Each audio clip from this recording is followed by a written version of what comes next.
It's Monday, the 17th of December. I am at Mount Edgecombe. It's a public holiday in South Africa, and I'm taking the advantage of getting to the course, not really looking to play with any groups or schools, but to actually just work on my own short game, because in the last 3 rounds, that actual percentage of up and downs and getting obviously very good points in competition, I feel that that's an area I need to work on. So I'm completely committing to sessions that are actually going to better my game.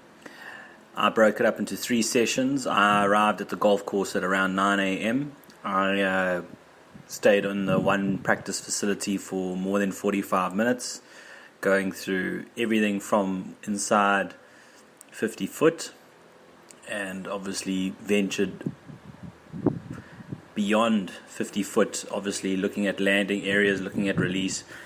But in doing so, I learned obviously with the 3 sessions, you've got to be very creative. You actually got to really be in a different state of mind when you're over the ball. I tell you, I took a lot out of it later on in the day. It took a while to get to the point, but once you have been hitting all those chips, watching the way it grabs on the landing, also looking at how the bounce of some of your 60-degree lob wedge versus your sand wedge 54-degree bent, how that reacts to the ground is probably the reason why I took the time today to actually analyze that. So session 1 was at practice facility 1. I then obviously took a time out.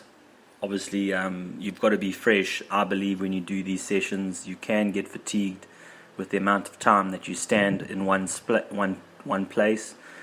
I did actually try and move around the practice facility with less balls. It wasn't just me hitting hundreds of balls from point A to point B. I actually wanted to do it the other way around. I had 4 balls with me. They were all Chrome Soft Callaway soccer balls. One was blue Ultra Viz and the other one was red Ultra Viz. Watching the actual feedback as it comes off the chip was highly beneficial, just from a feedback point perspective. Having this happen on a Monday, the 17th of December, I'm considering this as a round. It's contributing towards the experiment as a round on its own, because there was up and down challenges from the sand, from the rough, from the fairway, and that was the whole point of the exercise.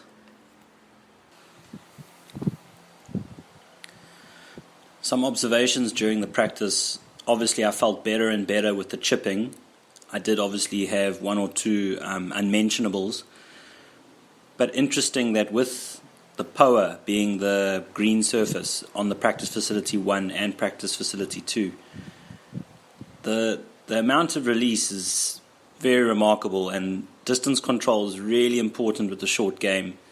That seemed to be the big take-home message. Was I was landing the ball probably about 15 foot from the pin, and it does actually release that much out if it's a level lie and you're not coming from too high of an elevation.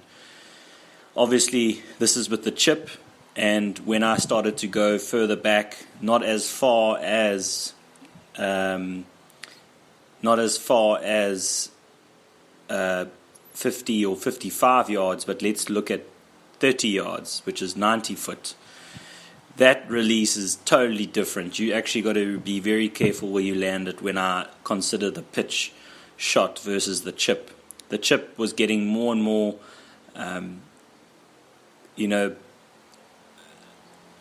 lower margin for error, as the actual amount of height that imparts on a chip is totally different to a lob or the actual pitch shot. So that was really good to see. If I compare session 1 to session 2 to session 3, session 3 was really hard, because that was the state of mind of when you are 5 or 6 hours into a long day, how you move so much because of the actual standing fitness, and the posture can actually move with the wind, move with the fatigue. So moving off the ball very easy, and I could actually see with my setup, chipping and pitching, it's very easy to get the setup wrong when you're in that state. So thinking clearly and actually going through a little routine is a huge bonus when we consider the art of the short game. And the short game, in my definition, is not just the putting and holing out. It's to put yourself in that position to putt and to hole out. I mean, you stress if you have a 10 foot or more to save par. So therefore, if your chipping game takes away those areas of concern, then you are more likely to have a much more freedom of movement. You've got a much better flow that actually goes through your decision making. I think that's really what this short game is giving me. It's giving me huge margin for error considerations, huge risk versus return alternatives as well. So there was a moment where I took even a 9-iron and just considered the fact that this release is going to be sometimes twice as much as the release compared to a 54. And that was huge, because when you have more green to work with and you haven't short-sighted yourself, the amount of risk that you need to take with swing speed or even creating a huge open face, that gets taken out of play. So very happy to actually spend the time doing that. I mean, I can actually say that I spent 3.5 hours just on chipping practice. I mean, this is not possible after work or when you go to a practice facility after hours. I mean, you only have sometimes 45 minutes to be very smart about your practice. But it really did take me that long during session 2 to realize that this is how slow I am to actually get into a certain state. And I think very necessary when we consider the amount of energy you have for a particular day of competition, and you get to the 3-hour or 4-hour point in a competition, and that is actually when the test of critical thinking really comes into play. So very happy with the session, very happy with what I had to go through to actually get a lot of sharpening done. But there's still more to this, as this is Monday the 17th of December. I have already arranged and booked to see Steve Cottingham, who's my swing coach, and he's probably going to have a lot to say, and I'm going to actually use that as round number 5 as feedback. He's gonna definitely give me 1 or 2 mentions on each facet of my game, just by looking at obviously the impact of some of my full swing. Also maybe just look at some of the angles that I'm creating with my actual biomechanics. And then obviously the chipping could be completely wrong, because now you're getting into imparting a certain way of comfort, and it could be off the plan of keeping the basics together. So I need to be aware of that. I need to keep that in check. So I'm going to sign off now. Session 2 was my best session of the day. That's where I actually hit sand saves all inside 4 to 5 feet. I did this at least 13 out of 20 times, which is a very good number. I went on to probably hole out some chips. I did this about 9 out of 15 times. So the number's really looking much better than if I just actually went in there blind.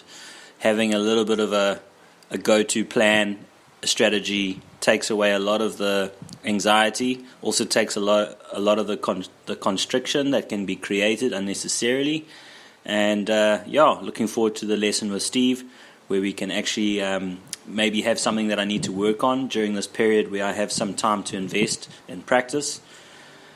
It will be interesting just looking at the new year, just looking at the competition schedule, but also looking to go on course and maybe get some other expert services, making better decisions on the course. That could be a huge strokes gained when we look at the stats.